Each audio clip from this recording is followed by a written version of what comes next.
Hello students, आज हम बात करेंगे मॉडल पेपर 2 की जो है क्लास 10 देश वर्क की। इसके अंदर हम बात करेंगे आज मॉडल पेपर 2 के बी सेक्शन की, जो होगा आपका राइटिंग सेक्शन। इसमें टोटल 3 क्वेश्चन होंगे। पहला क्वेश्चन होगा आपका लेटर। इसमें लेटर होंगे आपकी। लेटर 2 टाइप्स के होते हैं, एक होता है फॉर्मल, एक होता है इनफॉर्मल, तो और एक होगा ईमेल। तो तीनों में से आपको 2 चीज़ कंफर्म मिलेगी, या तो फॉर्मल लेटर या इनफॉर्मल लेटर या फिर ईमेल। तो इसके अंदर तो थर्ड नंबर का क्वेश्चन है सबसे पहले, उसके बारे में बात करेंगे। तो इसमें दिया हुआ है, you are Zara living in Pune, your friend Radha has won a gold medal in the state English debate competition, so write a letter to congratulate her, you may take help of the following points. ठीक है, ये question का जो अंक होगा आपका वो 5 number का होगा, और एक होगी स्टोरी जो होगी आपकी 4 नंबर की, और एक होगा पैराग्राफ। पैराग्राफ भी 2 टाइप के होंगे। इसमें एक होगा आपको डायग्राम दिया हुआ होगा, जो डायग्राम देख करके आपको उसकी कुछ 80 वर्ड्स में लाइन लिखनी है। फॉर्मल लेटर होगा।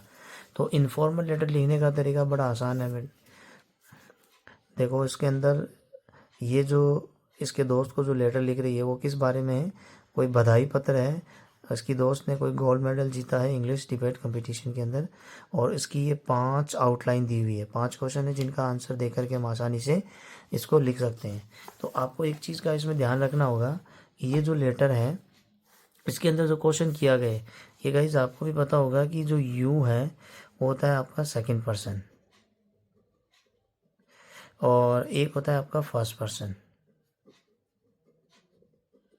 तो बेसिकली जो इसमें क्वेश्चन पूछा गया है हमसे, वो क्वेश्चन एग्जामिनर की तरफ से पूछा गया है।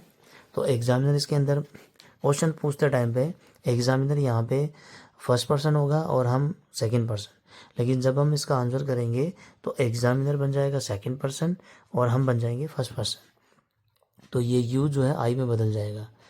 और इसको लिखने का तरीका इसमें, जैसे जहाँ जहाँ पे यू है उसको हम आई और आई के प्रोनाउंस के तहत बदल देंगे। तो इसमें ज़ारा का नाम दिया हुआ है, तो इसमें एक चीज़ का ध्यान रखना, जब इसको हम लिखते हैं तो सबसे पहले हमें ये देखना ना कि ये इनफॉर्मल लेटर है, ये हमें पहचान लिया।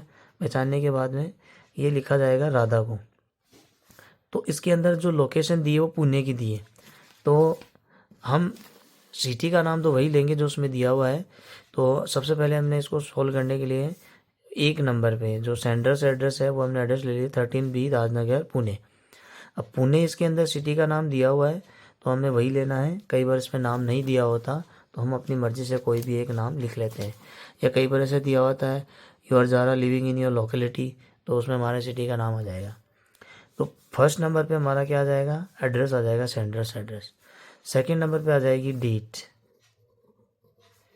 डेट जिस दिन आप लेटर लिख रहे हो। ओके, 2 नंबर हो गया। थर्ड नंबर आ जाएगा सैल्यूटेशन। सैल्यूटेशन यहाँ पे जो आपका फ्रेंड है, फादर है, dear father, dear mother, dear uncle, dear brother, है ना, डियर फ्रेंड। तो यहाँ पे इसका नाम दिया हुआ ऑलरेडी तो राधा है। अब जब हम इसको इन 5 आउटलाइन के तहत लिखेंगे तो सबसे पहले इसमें देखो कंपटीशन के अंदर इसने गोल्ड मेडल जीता है, तो हम सबसे पहले खुशी का इजहार करेंगे। आई वॉज, देखो बहुत ही आसान शब्दों के अंदर मैंने इस लेटर को लिखा है, तो आप देखना इसका इसका हम सेल्फ एग्जामिन करते हैं। जैसे I was very happy to get a news from your mother, तो हमने आई रिप्लेस कर दिया यू से, क्योंकि वो सेकंड पर्सन था। अब ये हम आंसर करेंगे तो यू आई में बदल जाएगा। तो I was very happy to get a news from your mother, that इसका कंजक्शन हो जाएगा। दैट ये हमारी फ्रेंड हो गई। You have won a gold medal in the state English debate competition. इसमें पहला क्वेश्चन हमारा दिया हुआ है कि how did you come to know about it, यानी हमें इसकी इस सफलता के बारे में कैसे पता चला, क्योंकि हमें इसकी मदर ने इन्फॉर्मेशन दी कि आपकी फ्रेंड ने जो इंग्लिश डिबेट कंपटीशन के अंदर गोल्ड मेडल जीता है। यहाँ तक हमने इस लाइन से तकरीबन 2 लाइन को कनेक्ट करके बना दिया दैट से। नेक्स्ट लाइन हम सबसे पहले इसको कॉन्ग्रेचुलेट कहेंगे, इसमें दिया हुआ है साफ साफ कॉन्ग्रेचुलेट, इसमें वर्ब दी हुई है। अब यहाँ पे ये थर्ड पर्सन है, जबकि ये बातचीत फर्स्ट पर्सन आप हो गए ज़ारा, और इसमें आपका नाम ज़ारा है तो आप फर्स्ट पर्सन हो गए, सेकंड पर्सन आपकी होगी राधा, और एग्जामिनर हो जाएगा थर्ड पर्सन। तो एग्जामिनर से हमें मतलब नहीं, हम एग्जामिनर को सिर्फ आंसर कर रहे हैं। तो संवाद जो होगा, बातचीत, कन्वर्सेशन, वो ज़ारा और राधा के बीच में होगी। तो कॉन्ग्रेचुलेट यू, हर बदल जाएगा यू में, यू ऑन योर सक्सेस। सो हम देखो कैसे लिखते हैं, I congratulate you on your grand success. Okay, एक सेंटेंस का बना दिया। बस इसके सेंटेंस के आगे बस हमारा जो फर्स्ट पर्सन है उस हिसाब से लगा के बनाते जाएंगे। यहाँ पे लिखा see feel about her achievement, you deserve this achievement, my good wishes for your bright future, I invite you for a visit to Pune. तो हमने इसमें गुड विशेष भी दे दी और अचीवमेंट के लिए हमने उसको बहुत अच्छा फील करवा दिया, और हमने अपनी फ्रेंड को इनवाइट किया है पुणे पे घूमने के लिए। तो यहाँ तक इसकी आउटलाइन हो गई। फिर लास्ट में हमारी जो यूनिवर्सल लाइन आती है, with best regards to your parents, your loving friend Zara. तो देखा दोस्तों कितना आसान है लिखना। इसी प्रकार हमारा नेक्स्ट जो लेटर दिया हुआ है, इसमें दिया हुआ है, you are Asha living at 15 Bajaj Nagar Jaipur, write a letter to the collector of your district complaining about the frequent electricity failure during exam time. तो देखो दोस्तों, इसमें जो लेटर लिखा गया है वो किसी ऑफिशियल यानी अधिकारी को लिखा गया है, वो हमारा कलेक्टर। तो इसमें नाम दिया हुआ है प्लस एड्रेस भी दिया है। तो सबसे पहले, अब ये फॉर्मल लेटर है, तो फॉर्मल लेटर के अंदर एक तो आ जाएगा सेंडर्स एड्रेस, एक नंबर पे आ जाएगा भेजने वाले का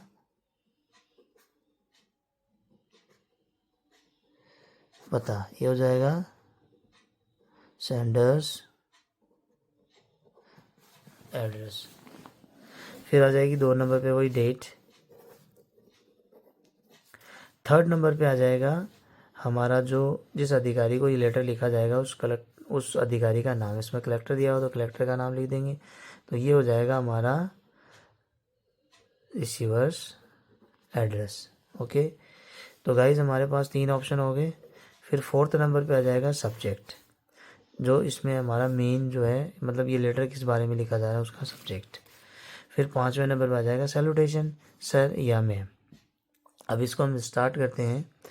with due respect, I want to say that the frequent electricity failures during exam time, students are disturbed physically and mentally. It leaves a bad impact on their progress. Kindly take immediate step to save the career of thousands of students. यहाँ तक पूरा हो गया। Thanking you yours faithfully आशा। आशा इसमें नाम दिया हुआ है, एड्रेस आपका ऊपर आ ही गया।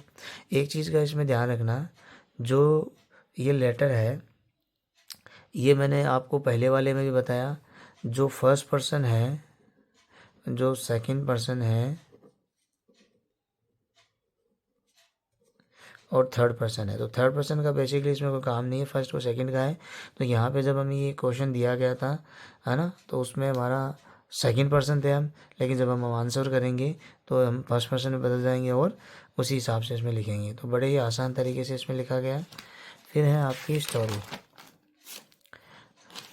स्टोरी के अंदर पहली जो स्टोरी है वो दी हुई है 4 बुल्स के बारे में। तो स्टोरी का भी बड़ा आसान सा बेसिक सा फंडा दिया हुआ है। इसमें स्टोरी दी हुई है आपकी की के अंदर 4 फुलिश बुल्स। तो इसके अंदर जो थोड़ा मटेरियल है वो मैंने अपने हिसाब से इसमें दिया है। There were 4 bulls, they lived in a forest, they were fast friends, fast मतलब घनिष्ठ मित्र थे।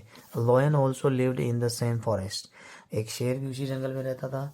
The bulls always live together, साथ में रहते थे। So the lion could not harm them, उनको नुकसान नहीं पहुंचा सकता। So one day he went to a bull, वो एक दिन एक बुल के पास गया और कहा, the other bulls are jealous, दूसरे बुल्स जो हैं वो जो बैल हैं तुमसे जलते हैं, of you, they eat fresh and green grass and leave bad grass for you, मतलब वो अच्छी अच्छी ग्रीन घास खा जाते हैं और तुम्हारे लिए गंदी और बुरी घास छोड़ देते हैं। You should leave the other bulls, तुम्हें बाकी जो अदर बुल्स हैं उनको छोड़ देना है। एंड ईट फ्रेश घास, और तुम ताज़ा घास खाओ। The foolish bull believe the lion, उसने लॉयन का विश्वास कर लिया। Next day he went for a way to eat grass, वो अलग चला गया अलोन ईट यानी घास खाने के लिए। द लॉयन अटैक, लॉयन ने उस पर अटैक किया। The bull and killed him, उसे मार दिया और खा गया। आफ्टर सम वर्ड्स, कुछ समय पश्चात, इन दिस वे, इसी तरह, the lion killed all the bulls one by one, इसी प्रकार जो शेर था उसने सारे बुल्स को इसी तरह मार दिया था। और इसके अंदर देखो आपके लिए बेनिफिट क्या रहेगा, इसके अंदर आउटलाइंस दी हुई है, जैसे 4 बुल्स स्ट्रॉन्ग, तो सब ये आपको भी मालूम है कि जो स्टोरी है वो पास्ट सिंपल टेंस में, मतलब पास्ट में लिखी जाएगी, वो सिंपल परफेक्ट सब मिक्सअप रहेगा। तो इसके अंदर जो आउटलाइन है उस आउटलाइन की मदद से आप स्टोरी को आसानी से अंडरलाइन करके याद कर सकते हैं। फिर हमारा एक पैराग्राफ है, नहीं पैराग्राफ नहीं है, इसमें एक और स्टोरी है, bad company. Once a good boy fell in a bad company, बच्चा एक बार बुरी कंपनी मतलब बुरी संगत में फंस जाता है। ही डिसोबेड, वह आदर नहीं मानता है, अनादर करता है। हिज फादर, अपने पिता का। हिज फादर एडवाइस, के पिताजी एडवाइस करते थे, him to shun from the bad company but all in vain, तो उसके पिता उसे समझाया करते थे बुरी संगत छोड़ने के लिए, सारी की सारी व्यर्थ होती थी। Father decided to teach him a lesson, तो उन्होंने अपने बच्चे को एक सबक सिखाने का निश्चय किया। He brought some apples and asked his son to put them in a अलमीरा, वो कुछ एप्पल्स लेके आए मार्केट से और उन्होंने कहा उनको अलमीरा में रख दो। द बॉय नोटिस, लड़के ने देखा कि एक जो one rotten Apple among them, उनमें से एक एप्पल क्या था, सड़ा हुआ। Next day all the apples were rotten, तो अगले दिन सारे के सारे सेब जो थे वो सड़ चुके थे। The father showed his son, फादर ने बेटे को दिखाया, son how a bad company like a rotten apples, जो सड़ा हुआ एक फल था वो कैसे बुरी संगत की तरह होता है, जो सारे उसने एप्पल ख़राब कर दिए। Could spoil the other boy, तो दूसरे की जो ज़िंदगी है वो भी वो ख़राब कर सकता है। मतलब एक सड़ा हुआ एप्पल जिसने, वो खुद तो सड़ा हुआ था और बाकी एप्पल्स को भी सड़ा दिया। इसी प्रकार इंसान होते हैं। दस the father taught him a lesson, इस प्रकार से पिता ने अपने बच्चे को एक लेसन सिखा दिया। The boy save up the bad company, और उसने बैड कंपनी को त्याग दिया। फिर पांचवा है आपका, इसकी भी आउटलाइन दी हुई है, ये भी प्रेजेंट सिंपल में है और इसको हमें पास्ट में बनाना है। नेक्स्ट हमारा पैराग्राफ है, जो पैराग्राफ हमारा 5वें नंबर का क्वेश्चन, वो दिया हुआ है एक एजुकेशन के बारे में, बुक्स पढ़ी है और यहाँ पे कंप्यूटर है और डिग्रीज पीछे टंग रही है। तो इसके अंदर इतना ही कुछ इसमें इमेजिन करने को है, तो उसके बारे में हम देखते हैं क्या लिखा हुआ है।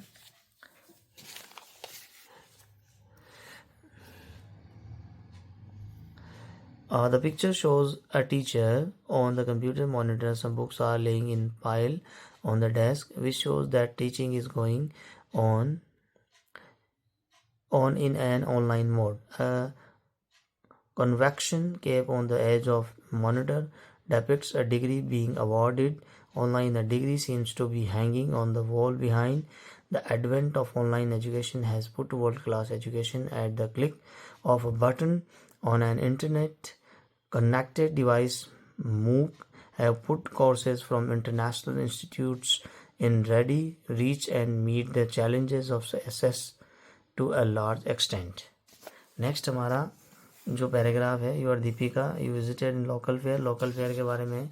तो local fair, I am Deepika, नाम दिया हुआ इसमें, I am Deepika and Deepak, I am in class 10th, one day I went to a local fair with my friends, the fair was colourful and full of excitement, हमने जो भी वहाँ पे enjoyment किया, जो भी हमने वहाँ पे बिताया समय, उसके बारे में हमें इसमें बताना है। वी सो वेरियस स्टॉल्स, हमने वहाँ पे बहुत सारी दुकानें देखी, सेलिंग टॉयज, हो खिलौने बेच रहे थे, कपड़े बेच रहे थे, एंड डिलीशियस फूड बेच रहे थे। देयर वर फन गेम्स, वहाँ फन गेम भी थे, like ring toss and giant wheel that we enjoyed riding. The air was filled with music and laughter. I felt happy to be there, exploring new things and enjoying the lively atmosphere with my friends. It was an unforgettable experience. तो इस प्रकार से हम एक ये paragraph भी पूरा करते हैं। I hope you guys understand very well, आपको अच्छी तरह समझ में आया होगा। और बाकी जो मॉडल पेपर 3 का जो बी सेक्शन है उसके बारे में हम बात करेंगे नेक्स्ट वीडियो में। इसमें भी वही इनफॉर्मल है, are you are Alok living in Jodhpur, your friend Kamlesh Kamlesh यानी फ्रेंड को लिखा है, तो इसमें भी हम क्या करेंगे, इनफॉर्मल लेटर लिखेंगे। नीचे वाला एडिटर को लिखा जाएगा। फिर अगेन फोर्थ में rare write a story with the help of the given outline in about 80 words. A hare proud of his speed, एक खरगोश के बारे में है। और नेक्स्ट है डंकी कैरी सॉल्ट, वो गधे वाली है। 5वां है paragraph in 80 words, stop child labour के बारे में। और इसका अथवा में है माय फेवरेट टीचर के बारे में। इसके बारे में अगले वीडियो में बात करेंगे।